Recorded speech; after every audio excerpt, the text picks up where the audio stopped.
প্রিয় দেশবাসী,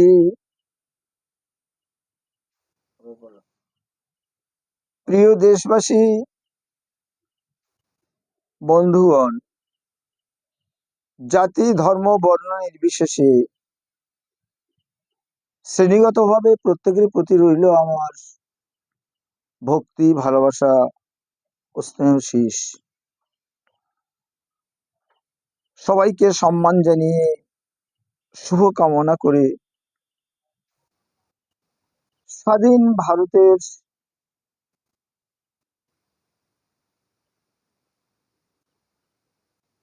যারা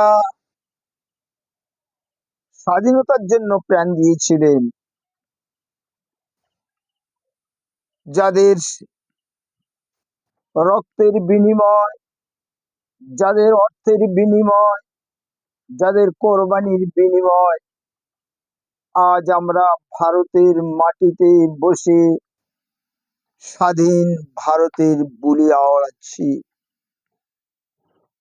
সেই সমস্ত মুজাহিদিন মিল্লাত যারা সর্বভারতীয় সমন্বয়ের উন্নতির জন্য, সর্বজাতির জন্য, সর্বধর্মের জন্য সর্বময় চিন্তা ভাবনা নিয়ে যারা ইংরেজদের বিরুদ্ধে সংগ্রাম করেছিলেন, তাদের মধ্যে দৃষ্টান্তমূলক একজনের সংক্ষিপ্ত জীবনী ইতিহাস আপনাদের ভারতীয় জনগণের সামনে আমি ধরতে চাই।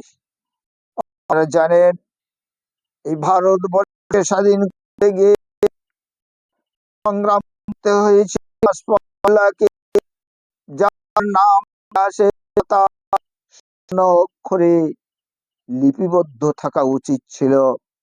আশফাকুল্লাহকে যখন ইংরেজরা তাদের কারাগারে রুদ্ধ করে রাখলো, জিজ্ঞাসা করা হলো আশফাকুল্লাহকে, হে আশফাকুল্লাহ, তুমি কি জানো তুমি ভারতকে স্বাধীন করার জন্য ইংরেজদের সাথে লড়াই করার প্রস্তুতি নিয়ে ময়দানে ঝাঁপিয়ে পড়েছ, তার জন্য তুমি এখন বন্দী ইংরেজদের কারাগারে।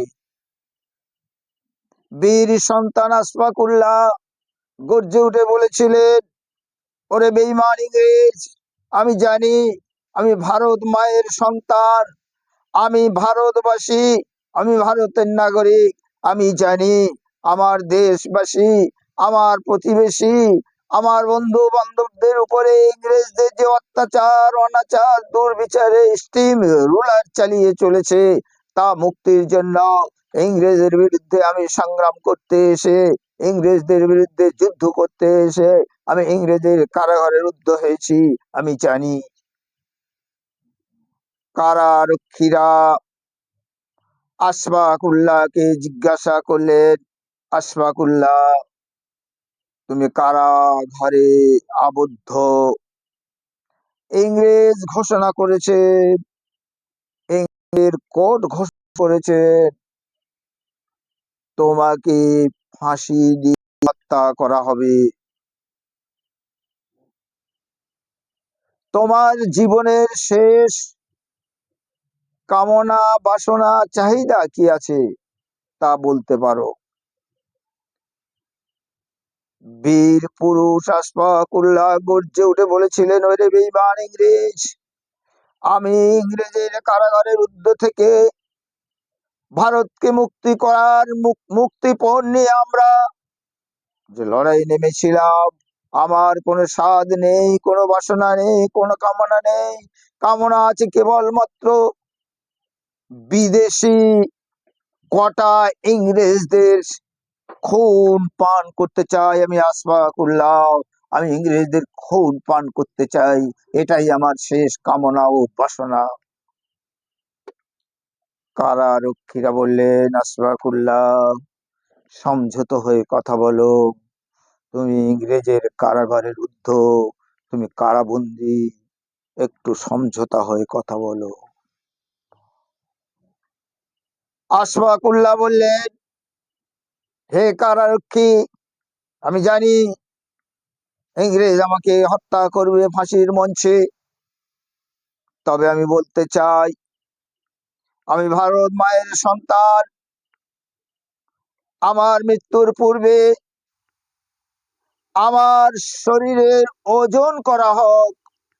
আমার শরীরের ভারিত্ব কতটুকু আছে, কত পাউন্ড আমার শরীরের ওজন আছে, সেটা ওজন করা হোক।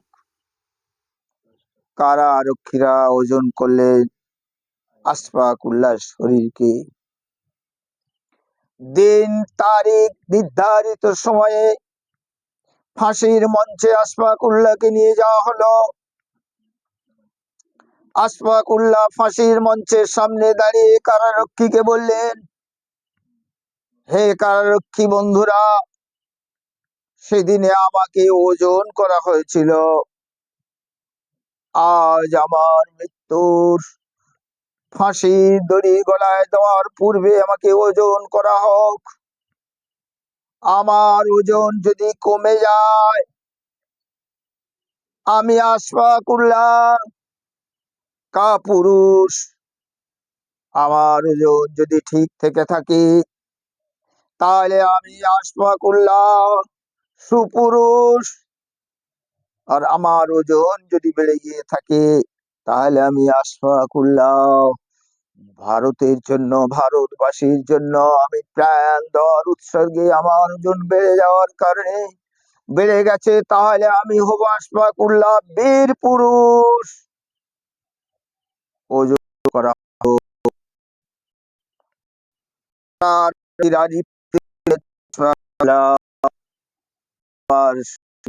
ওজন 5 পাউন্ড বেড়ে গেছে।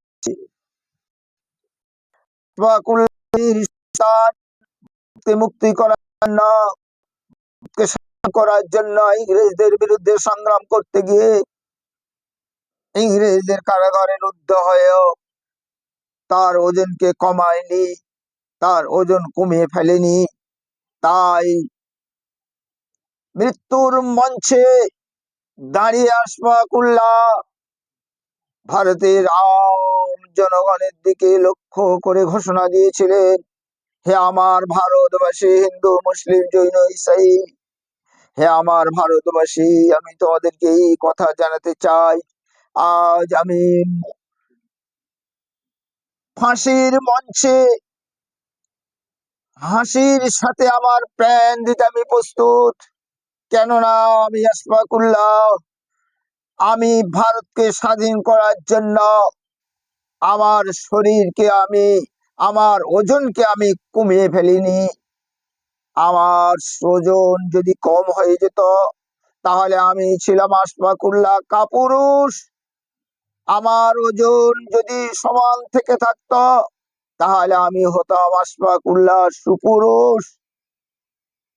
এখন আমার ওজন বেড়ে গেছে ভারত মুক্তির জন্য, ভারতের জনগণকে স্বাধীনতা দেওয়ার জন্য। আমি আশফাক উল্লাহ বীর পুরুষ। তোমাদের জন্য, ভারতবাসীর জন্য আমার শরীরের টাটকা তাজা রক্তটুকু দিয়ে হাসি মুখে আমি মৃত্যুবরণ করলাম। হে ভারতবাসী, তোমরা সুখে থাকো, স্বচ্ছন্দে থাকো। অভিনন্দন জানিয়ে আশফাক উল্লাহ হাসির মঞ্চে প্রাণ দিলেন। তাদের ইতিহাস আজ লুপ্ত হলো। তাদের ইতিহাসকে আজ ভারতের সন্তানদের জানানো হলো না ভারতবাসীকে।